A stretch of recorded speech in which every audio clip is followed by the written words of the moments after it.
अनुराधाताई चव्हाण यांच्या हस्ते तालुक्यात पहिल्या हप्त्याचे वितरण। प्रधानमंत्री घरकुल आवास योजनेच्या फुलंब्री तालुक्यात किती घरकुलांना मंजुरी मिळाली पुढे पाहण्या अगोदर सूर्यवार्ता न्यूज चॅनलला सबस्क्राइब करा।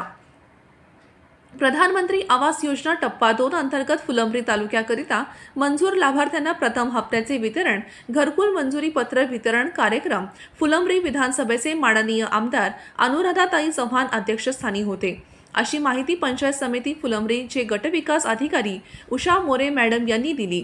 प्रधानमंत्री आवास योजना ग्रामीण टप्पा 2 अंतर्गत घरकुल मंजुरी व प्रथम हप्ता वितरण सोहळ्याची माहिती देण्यासाठी जिल्हा परिषदेचे विकास मीना यांनी माहिती दिली।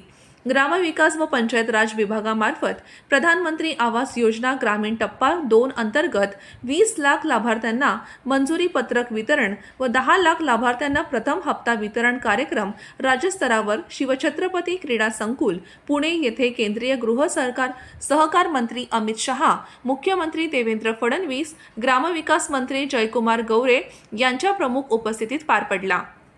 पार्श्वभूमीवर तालुकास्तरीय कार्यक्रम फुलंब्री तालुक्यातील मंजूर 3000 उद्दिष्टांपैकी लाभार्थ्यांना पहिला हप्ता व घरकुल मंजुरी पत्र प्रदान करण्याचा महत्त्वपूर्ण सोहळा प्रक्षेपणाद्वारे जिल्ह्यातील तालुका ग्रामपंचायत स्तरावर देखील दाखविण्यात आला। यावेळी आमदार अनुराधाताई चव्हाण, गटविकास अधिकारी उषा मोरे, नायब तहसीलदार संजय राऊत, घरकुलचे संतोष वखरे सर, भाजप तालुकाध्यक्ष साडूअण्णा जाधव, माजी सभापती सविताताई फुके, सुमित बोरसे उपस्थित होते। सूर्यवार्ता न्यूजसाठी योगेश शेळके, फुलंब्री।